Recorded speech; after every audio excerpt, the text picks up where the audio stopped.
Breaking news చూస్తున్నాం. Doctor YSR పేరుపై ఉన్న ప్రభుత్వ వైద్య కళాశాలలు, హాస్పిటల్స్ నుంచి ఆ పేరు తొలగించాలని ప్రభుత్వం ఉత్తర్వులిచ్చింది. విజయనగరం, రాజమహేంద్రవరం, ఏలూరు వైద్య కళాశాలతో పాటు మచిలీపట్నం, నంద్యాల ప్రభుత్వ వైద్య కళాశాలలు, అదోని, పులివెందుల, మార్కాపూర్, పాడేరు, మదనపల్లి మెడికల్ కాలేజీలకు వైఎస్ఆర్ పేరు తొలగించాలని ఆదేశించింది. అలాగే doctor YSR kidney research centre and super speciality hospital, పలాసతో పాటు doctor YSR cancer care centre, కడపలో పేర్లను గవర్నమెంట్ జనరల్ ఆసుపత్రిగా మార్చాలని ప్రభుత్వం ఆదేశాలిచ్చింది.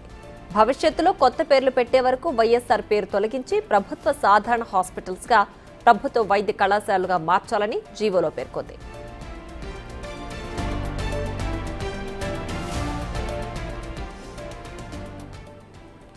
రైట్, ఇక వైఎస్ఆర్ పేరుతో ఉన్న కళాశాలలు అలాగే ప్రభుత్వ గవర్నమెంట్ హాస్పిటల్స్ కూడా ఆ పేరు తొలగించి మార్చాలంటూ ఉత్తర్వులు ఆదేశించింది ప్రభుత్వం. దీనికి సంబంధించి మరింత సమాచారం మా ప్రతినిధి శివ అందిస్తారు. శివ, మొత్తం మీద చూసుకుంటే కనుక రాష్ట్ర వ్యాప్తంగా ఉన్న మెడికల్ కళాశాలలు అలాగే కొన్ని హాస్పిటల్లో కిడ్నీ రీసెర్చ్ సెంటర్లకు సంబంధించి కూడా డాక్టర్ వైఎస్ఆర్ పేరు ఉన్న దానికి సంబంధించి కూడా ప్రభుత్వ కళాశాలలో హాస్పిటల్ నుంచి వైఎస్ఆర్ పేరును తొలగించాలని చెప్పి కొద్దిసేపు ఏపీ ప్రభుత్వం ఉత్తర్వులు జారీ చేసింది. విజయనగరం, రాజమండ్రి, ఏలూరు వైద్య కళాశాలతో పాటు మచిలీపట్నం, నంద్యాల ప్రభుత్వ కళాశాలకు ఫేజ్ 2 కింద నాదోని, పులివెందుల, మార్కాపురం, పాడేరు, మదనపల్లి వైద్య కళాశాలకు వైఎస్ఆర్ పేరు తొలగించాలని చెప్పి ప్రభుత్వం స్పష్టమైన ఆదేశాలు జారీ చేసింది. అలాగే doctor YSR kidney research centre and super speciality hospital పలాసతో పాటు డాక్టర్ వైఎస్ఆర్ క్యాన్సర్ సెంటర్ కడపల పేర్లను కూడా గవర్నమెంట్ జనరల్ హాస్పిటల్ గా మార్చాలని చెప్పి ప్రభుత్వం నిర్ణయించింది. అలాగే భవిష్యత్తులో కొత్త పేర్లు పెట్టే వరకు వైఎస్ఆర్ పేరు తొలగించి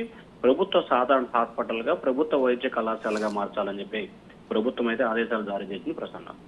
right Shiva, thanks for the updates.